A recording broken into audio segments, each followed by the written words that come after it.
Olá, pessoal. Bem, hoje eu vim falar para vocês um pouco sobre qualidade das águas superficiais, tá?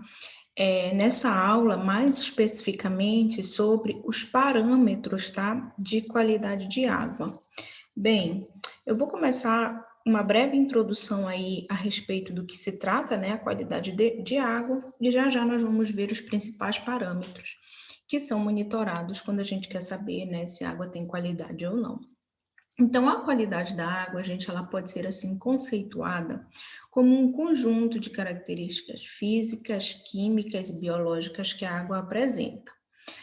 É importante a gente ter em mente que a qualidade, ela vai variar bastante de acordo com a finalidade de uso, né? Que pode ser o consumo humano, pode ser um tipo de uso industrial, agrícola, né, lazer ou diferentes formas de uso. Então, a gente precisa entender que, vamos supor, é possível que uma água ela tenha uma boa qualidade para o uso agrícola, entretanto, ela não tem uma boa qualidade, né, para o consumo humano. Então, existe aí variações, né, na qualidade da água.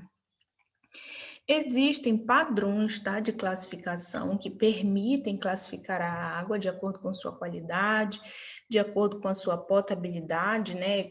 Padrões que classificam a segurança, se essa água ela pode, por exemplo, ser consumida, se ela tem uma qualidade suficiente para o bem-estar dos ecossistemas, para a navegação. Então, existem normas que ditam aí essas regras de qualidade da água para os diferentes usos, tá? Não é o foco aqui da nossa aula. Bem, então vocês estão vendo aqui, né, águas diferentes, para ressaltar essa ideia para vocês de que os resíduos de qualidade de uma água, eles vão variar em função dos seus usos previstos, né? Então, por exemplo, vocês estão vendo aí uma pessoa bebendo uma água aparentemente que não tem uma qualidade boa para consumo humano, mas pode ter uma qualidade boa, né, para um outro uso, tá? A mesma coisa que vocês estão vendo na imagem, né, uma água que provavelmente não serve para beber, mas serve aí, por exemplo, né, para surfar e para outras atividades, né, navegação, preservação da vida dos ecossistemas, né, da vida marinha, alguma coisa assim. Bem, vamos lá pensar agora em alguns dos parâmetros, né, que são medidos quando a gente pensa em qualidade da água. Então, coloquei aqui para vocês a cor, como vocês viram lá na foto anterior, né? A cor é um parâmetro importante. A gente tem a chamada cor aparente, que é a coloração da água tal como ela se apresenta, né? Isso é, com todas as matérias em suspensão. Isso porque, gente, muitas vezes essa água, essa coloração que a gente vê na água, nada mais é do que a presença de material em suspensão. E tem também a chamada cor verdadeira, que é aquela água que apresenta, é aquela cor, né, que a água apresenta uma vez que todo esse material em suspensão é removido. Vou já especificar isso mais para vocês. Gente, é importante a gente ter muito cuidado com um detalhe, que geralmente a gente associa uma água mais escura como uma água suja e uma água mais clarinha, mais límpida, como uma água boa, né, para, por exemplo, o consumo humano. E nem sempre isso é verdade, né? Por exemplo, às vezes a água, ela é transparente, mas aí ela pode ter um químico perigoso, tá? Então a gente não deve julgar, né, só de acordo com a coloração. Como vocês estão vendo aqui, por exemplo, essa água aqui, né, ela está bem avermelhada, e aqui, nesse caso dessa amostra, é uma água que continha muito ferro, então o ferro dá essa coloração avermelhada, tá? Outras coisas que modificam outros fatores que modificam a coloração da água pode ser, por exemplo, a descarga, né, de efluentes industriais, como efluentes têxteis, refinarias, indústrias químicas. Vejam só essa foto. Aqui vocês estão vendo, nesse canto aqui superior, né, onde tem esse tecido amarelo, vocês estão vendo um tingimento de tecido. Então, toda essa água que é tingida, todo essa química que é usada para que o tecido ele adquira uma nova cor, isso depois vai parar aí no ambiente natural. E aí, muitas vezes, os rios que recebem essas águas de indústria têxtil, eles acabam aí mudando a coloração das suas águas, né? Eu digo que muda de acordo com a cor da moda, porque quando muita roupa é tingida de uma mesma cor, acaba que muito efluente daquela indústria é lançado, né? De uma mesma cor. Então, as águas dos rios costumam aí alterar a sua cor de acordo com a cor do tingimento da moda. Outro exemplo aqui, gente, é o caso de uma mudança de coloração na água por conta, tá, da presença de algas, né? Muitas vezes a gente tem a proliferação de algum tipo específico de alga, e quando essa alga tem alguma coloração, as águas acabam mudando de cor. Então, aqui, por exemplo, vocês estão vendo, né, uma mancha avermelhada aí, que seria uma alga que tem essa coloração avermelhada. Geralmente, em muitos casos, isso tende a ser um desequilíbrio, né, algum processo que favoreceu aí a proliferação desse tipo de alga. Bem, só voltando aqui, como eu falei para vocês lá da cor verdadeira e da cor aparente, a cor verdadeira, gente, como que a gente obtém a cor verdadeira de uma água? Então, eu posso coletar uma amostra, posso submeter essa amostra à filtragem, né, para retirar parte dos sólidos do material em suspensão, dos sólidos ali, que possa estar alterando a cor dessa água. Ou então, muitas vezes, são aplicados, em alguns casos, algum componente químico que faz com que o material que esteja ali na água, ele sofra decantação, né? Ele vai todo para o fundo, por exemplo, de um recipiente.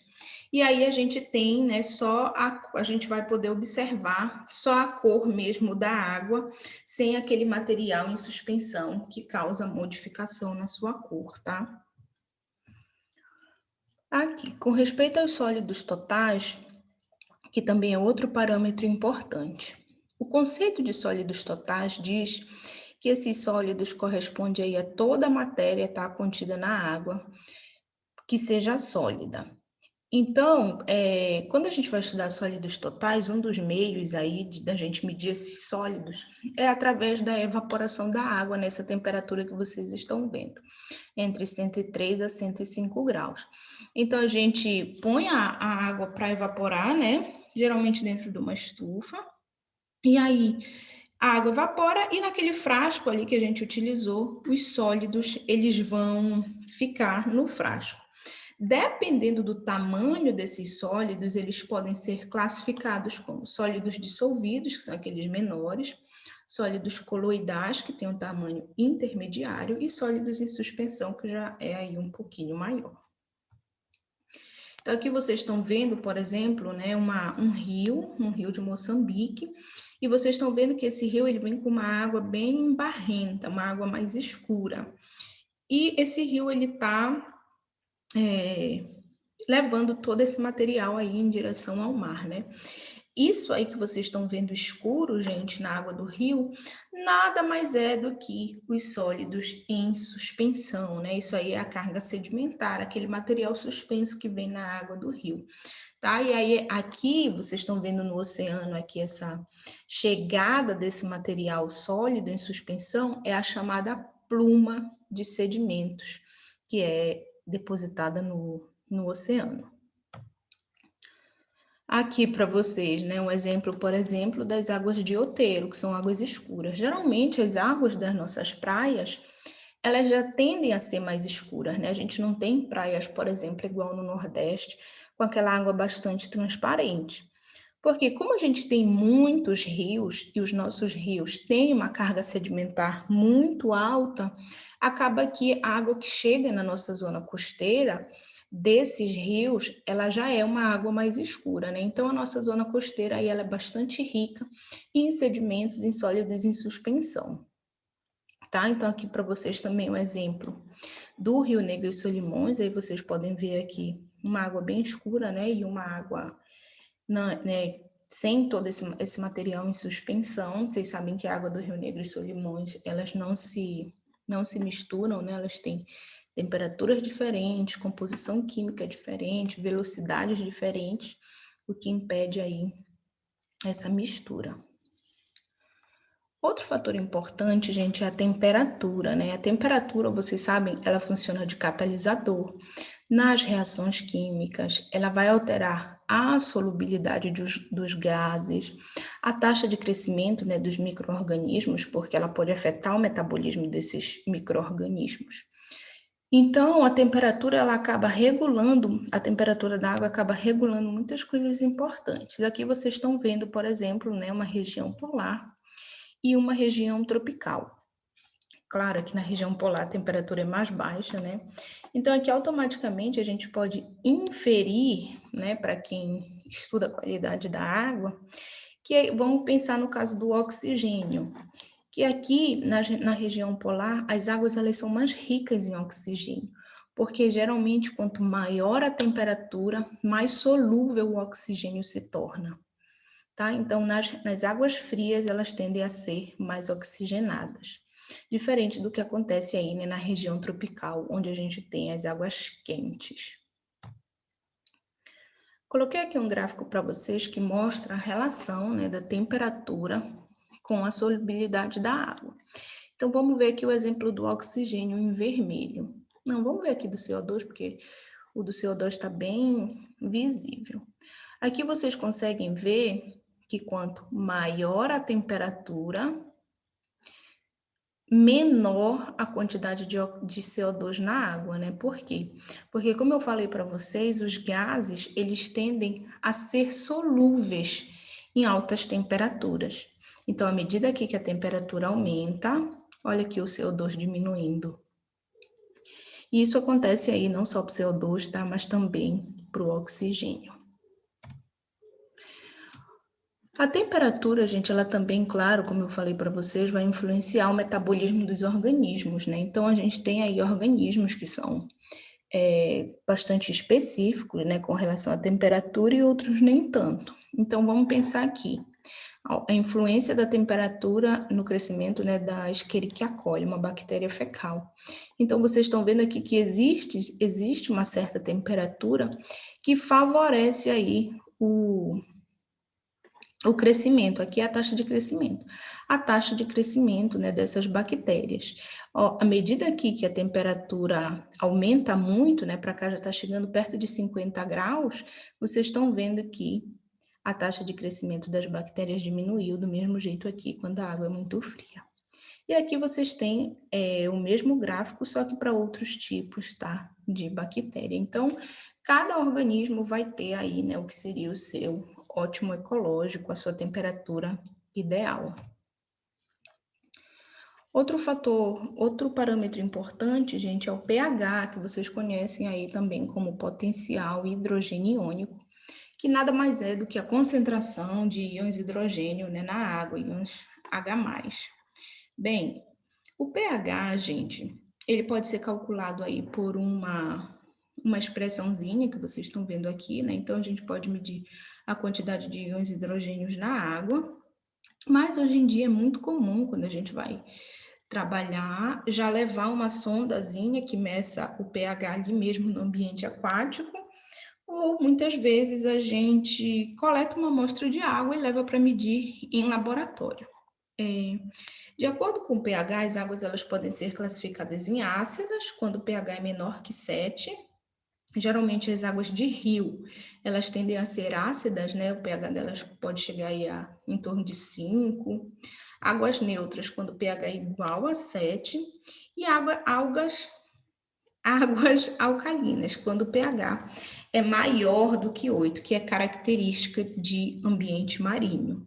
Então, gente, o pH, ele é um indicador, às vezes, importante quando a gente quer saber em um dado ambiente se a influência ali, por exemplo, do rio é muito grande, né? Se a influência das águas marinhas é muito grande, como no caso do estuário, que é influenciado aí tanto por água marinha quanto por água de rio. Então, se você monitora um estuário, faz uma coleta, por exemplo, sempre no mesmo ponto, se você coleta pH, você vai perceber que nos meses mais chuvosos, né, o pH ele tende a diminuir, porque a influência do rio é maior, então as águas vão ficando mais ácidas. Olha aqui o exemplo para vocês, né? Aqui em cima, nessa figura, a gente tem a distribuição, tá, do pH oceânico aí dos nossos diferentes oceanos, e vocês estão vendo que varia aqui azul, que seria em torno de, na verdade, esse roxinho, que seria em torno de 8, até o verde, que é um 8,2, né? E em locais muito específicos a gente tem um pH maior do que isso nos oceanos, tá? Mas, como eu falei para você, geralmente, águas marinhas, o pH é maior do que 7. À medida que a gente vai se aproximando da costa, isso aí pode ir entrando continente adentro, isso aí tende a diminuir. Aqui embaixo, para vocês, tem um exemplo de um estuário, né? Estuário é aquele ambiente onde ocorre mistura tanto de água doce quanto de água salina. E olha só que coisa interessante. Aqui do lado esquerdo, a gente tem o estuário superior, ou seja, é aquela porção do estuário que está mais próximo do rio. E aí, olha como, no geral, o estuário superior, que está mais próximo do rio, ele tem uma salinidade menor que o estuário inferior, que já é aquele lá próximo, é a região do estuário próxima ao oceano, né? Aqui é muito comum o pH sempre acima de 7, e aqui a gente consegue ainda um pH em alguns meses abaixo de 7. Outra coisa que a gente consegue ver aqui nesse gráfico é que no período chuvoso, aqui o que seria wet, onde eu tenho maior influência de água do rio, olha como o pH diminui, né? Ele fica aí abaixo de 7, aqui chegou próximo a 6. Em compensação, no período seco, quando a descarga do rio diminui, olha como o pH aumenta, né? Ele vai ficando aí mais com uma tendência aí mais próximo do alcalino, né? Que inclusive todos os meses são alcalinos no período seco, tá? Então, o pH ele é um bom indicador, tá? Para quem trabalha com monitoramento e qualidade de água. Bem, um parâmetro clássico, né, é a salinidade, que nada mais é do que a quantidade de sal dissolvido na água do mar. Principalmente aí a gente mede cloreto de sódio. Então aqui, se vocês já foram, né, na praia, vocês já perceberam que a água tende a ser salgada. Existem exceções, claro, quando não são as chamadas aqui na nossa região praia de rio, né, por exemplo, Mosqueiro, mas no geral as praias elas são salgadas por conta aí da água do mar. E nesse gráfico aqui vocês podem ver que a salinidade ela varia aí mais ou menos de 30, né, nesse roxinho, até em algumas áreas aí chegando a 37, aqui, por exemplo, no mar Mediterrâneo, né, por ser um ambiente fechado, com alta taxa de evaporação, pouca chuva aqui, a gente já tem uma salinidade aí que chega próximo de 38, né? Mas, no geral, a salinidade oceânica, a média dela é próximo de 35, tá? Com algumas variações. De acordo com a salinidade, gente, as águas elas podem ser classificadas aqui, como vocês estão vendo nessa tabelinha. É o chamado sistema de Veneza. Então, olha só, começando aqui por baixo. Água doce, que seria freshwater, menor do que 0,5 a salinidade. Aí aqui vai crescendo, né? Então, de 0,5 a 5 seria oligoalino, de 5 a 18 mesoalino, de 18 a 30 polialino e assim sucessivamente. Até que eu tenho aqui, por exemplo, um ambiente hiperalino, né? Esse termo alino significa sal, né? Salgado. Então, aqui eu tenho um ambiente, né, que seria hipersalgado, com salinidade maior de 40. Né? E existe alguns lugares específicos aí, quando a taxa de evaporação é muito alta, geralmente, Mar Morto, coisas assim, que a salinidade, ela alcança valores, né, de 40, 50, 60, casos extremos, 70. Outro parâmetro, gente, parâmetro super importante, é o oxigênio dissolvido, né? O oxigênio dissolvido, gente, ele pode variar em função de muitos fatores. Já falei para vocês, por exemplo, em função da temperatura, em função da pressão atmosférica, porque se a gente está falando de águas superficiais, por exemplo, existe sempre uma troca gasosa entre a coluna de água ali superficial do oceano e a atmosfera, né? Porque são regiões que estão em contato, superfície do oceano e atmosfera. Então, existe trocas. Por isso que o oxigênio ele pode variar em função, tá aí, da pressão atmosférica, em função da salinidade. O oxigênio, gente, geralmente, de modo geral, a gente considera que águas não poluídas tendem a ter uma boa taxa, né, de oxigenação. Então, águas muito poluídas, as taxas de oxigenação elas tendem a diminuir. Aqui eu coloquei para vocês que a baixa solubilidade do oxigênio limita a capacidade de autodepuração das águas naturais, o que torna necessário o tratamento das águas residuais, né, antes que elas sejam descarregadas aí no meio ambiente, no meio receptor dessas águas. As águas, gente, quando a gente utiliza a água e, por exemplo, quando ela vai, né, é transportada até uma estação de tratamento, essa água, depois de utilizada, as concentrações de oxigênio tendem a ser baixas.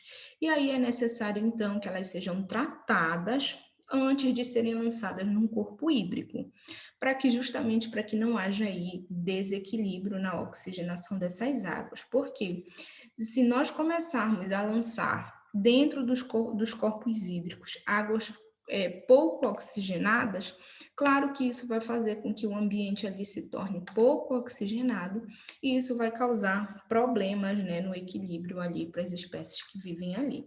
Então, é sempre bom tratar a água, né, restabelecer aí a oxigenação dessas águas antes de que elas sejam enviadas aí para um corpo hídrico receptor.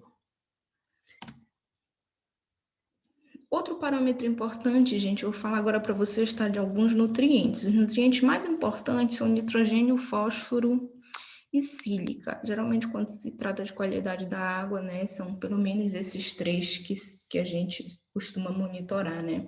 Nem sempre é possível medir os três, mas quando se pode medir, são esses. Então, olha só.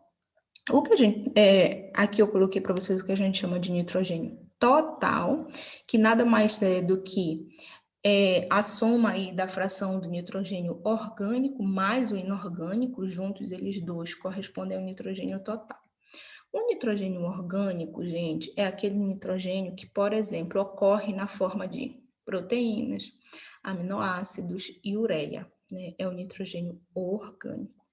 Já o nitrogênio inorgânico, a gente encontra isso nas águas na forma de amônia, nitritos e nitratos. Aqui tem um esquema para vocês bem simplificado do ciclo do nitrogênio na água. Né? Isso aqui não é o foco dessa aula. Eu sei que vocês já estudaram ciclos biogeoquímicos, por isso aqui eu vou comentar brevemente, tá, sobre o ciclo desses nutrientes. Então, vamos supor aqui, entrou a matéria orgânica no ambiente aquático, e aí essa matéria orgânica, ela pode ser oxidada, né? E liberada aqui na forma de amônio, que vocês estão vendo aqui NH4, né? NH4 amônio, NH3, tá? Amônia. Então, o que a gente tem aqui é o 4, é o amônio. Em seguida, esse nitrogênio ele pode passar, por exemplo, por processo de nitrificação, né? Então, vocês estão vendo aqui que o amônio ele é uma forma não oxidada, não tem aqui nenhum oxigênio, mas aqui ele pode, se o ambiente estiver oxigênio disponível, né? Esse oxigênio pode acabar aí se juntando a esse amônio e aí a gente tem o processo de nitrificação, né? Aqui formando primeiro um nitrito, e aqui em seguida um nitrato, que seria já a forma mais oxidada. Daqui, gente, dependendo das condições do ambiente, pode ser que os organismos ali presentes, eles já assimilem, né, essa forma, tanto essa forma nitrificada aqui, o nitrito e o nitrato, ou assimilem diretamente a amônia, né? Já digo para vocês que geralmente os organismos aquáticos, eles preferem a amônia, porque a amônia é a forma não oxidada, então assim, a grosso modo, para ficar mais fácil de vocês entenderem, vamos dizer que ela é mais... ela não precisa passar por processo de oxidação, né, no organismo, ela é mais palatável, biodegradável, tá? Então, geralmente os organismos, eles tendem a utilizar, quando disponível, a amônia. O nitrato é a última opção. Então, aqui a gente tem a amônia, pode ocorrer aí o processo de nitrificação, pode ocorrer também a denitrificação, né, que seria quando essas formas oxidadas, elas vão perder aí a sua porção oxigenada, e daí essa amônia, ela pode ser, como eu falei para vocês, tanto consumida por algum organismo, ou que a gente chama um processo de assimilação, ou ela pode passar por processo de mineralização, ficar disponível na coluna d'água e ocorrer aí a troca, por exemplo, oceano-atmosfera. Tá? Isso vai depender muito das condições do ambiente. Como eu falei para vocês aqui, a gente não vai discutir, tá, o ciclo biogeoquímico. Quando a gente pensa em nitrogênio, como eu falei para vocês, geralmente a gente mede aquela fração lá inorgânica, tá? A fração inorgânica, que é amônia, nitrito e nitrato, juntas elas representam o DIN, que é em português seria o NID, que é o nitrogênio inorgânico dissolvido, que é a soma aí, né, das frações oxidadas, nitrito, nitrato e amônia, tá? Então, aqui, por exemplo, vamos nesse gráfico aqui, o que a gente consegue ver? Vamos medir o DIN em um ambiente. Aí aqui a gente percebe que a fração predominante é a mais oxidada, que é o nitrato, olha aqui essa fração escura, né? Então, de todo o nitrogênio inorgânico que eu tenho na água, olha aí, grande parte é essa fração oxidada, o nitrato. E também tenho grandes quantidades de amônia, né? Não grandes, mas aí uma quantidade significativa de amônia em algumas amostras, em alguns meses.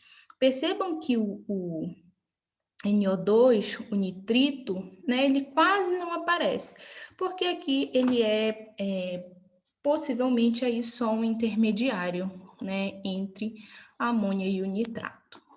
Geralmente, gente, se associa aqui, quando eu tenho muito nitrato na água, se for uma água poluída, aquela poluição é recente. Em compensação, quando eu tenho muita amônia, já é uma poluição mais antiga. Por quê? Porque, como eu falei para vocês, as águas poluídas, elas tendem a ter pouco oxigênio, né? E a amônia, ela é a fração não oxigenada, né? A amônia, o amônio, eles são a fração não oxigenada. Quando eu tenho nitrato, isso significa que provavelmente, se chegou ali algum tipo de poluição, ainda não houve, a gente considera uma poluição recente, porque ainda não houve tempo de que aquelas águas tão poluídas consumissem o oxigênio ali disponível para que a fração nitrogenada perdesse o seu oxigênio, né? Então, é um processo recente. Em compensação, no caso da amônia, provavelmente já aconteceu aí todo o processo da perca do oxigênio para chegar no nitrogênio aí não oxidado, né, que seria a amônia. O fósforo, gente, ele também é um bom indicador, tá? Em alguns ambientes aí quando a gente quer monitorar a qualidade da água. E ele é um nutriente muito importante para o metabolismo de alguns organismos, né? Ele forma, por exemplo, a membrana celular, né? Tem organismos que têm a membrana fosfolipídica. E ele é o que a gente costuma chamar de nutriente limitante, né? Geralmente, quando a gente pensa em produtividade primária, nas reações que ocorrem, quando essas reações elas são inibidas por falta de nutrientes, geralmente é o fósforo. O nutriente, o nitrogênio, ele tende a ser alto, os outros nutrientes, por exemplo, sílica também, na maioria dos casos, mas o fósforo não, ele tende a ocorrer aí, em alguns casos, né, água do mar, ele pode ser limitante das reações da produtividade primária, tá? Então, olha aqui, a gente tem de novo aqui um esqueminha simplificado, mesma coisa a gente tem a fração do fósforo orgânico e a gente tem o fósforo inorgânico, também chamado de ortofosfato. Então, o fósforo, ele entra aqui, né, na coluna d'água, né, chega a matéria orgânica. Aí aqui, por exemplo, vocês têm representado esse PO4, é o chamado ortofosfato, que seria tal fósforo inorgânico. E aí, gente, pode acontecer uma coisa que é muito comum, que o fósforo, ele fica adsorvido, tá, a outras partículas. Então, por exemplo, o fósforo, ele fica adsorvido ali no material em suspensão que existe na coluna d'água, e quando esse material decanta, né, quando esse material ele vai para o fundo de um ambiente aquático, o fósforo ele vai ficando todo ali depositado no fundo desse ambiente. E pode ser que ele retorne à coluna d'água, então aqui o fósforo seria o caso do fósforo depositado, né, juntamente com os sedimentos do fundo do rio, de um ambiente aquático. E aí, quando por algum motivo existe ressuspensão desses sedimentos para a coluna d'água, né, quando eles são lançados de novo na coluna d'água, esse fósforo ele pode se tornar disponível para os organismos e aí ser assimilado, né, ser oxidado ou simplesmente voltar de novo para o fundo. Como vocês sabem, aí são processos cíclicos.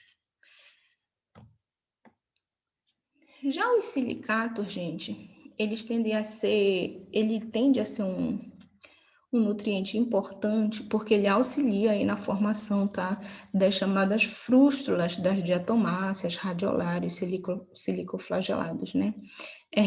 Grosso modo, que nenhum biólogo marinho me ouça, mas seria o semelhante à carapaça, né, desses organismos aí. Então, aqui vocês têm, por exemplo, na figura, a matéria orgânica, né, com a sílica entrando no ambiente. Pode ser que ela seja logo absorvida por algum organismo para formar essa frústula, ou pode ser que, do mesmo jeito que acontece com o fósforo, ela vá sofrer adsorção com a matéria particulada na coluna d'água, e aí seja depositada aqui no fundo, tá, do ambiente aquático. E se porventura houver ressuspensão desse material na coluna d'água, ela volta aí a ficar disponível, tá? Na coluna d'água para os organismos. Bem, é muito importante, gente, que os nutrientes, né, eles estejam equilibrados no ecossistema, aí, no ecossistema marinho, por exemplo, aquático.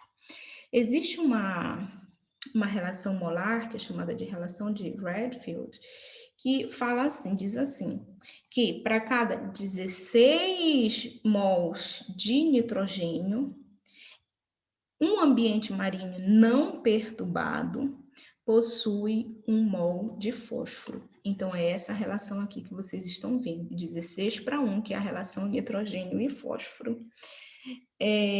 Se essa relação aqui estiver entre 10:1 e 20:1, é considerado aí um ambiente, né, com uma perturbação muito pequena, moderada.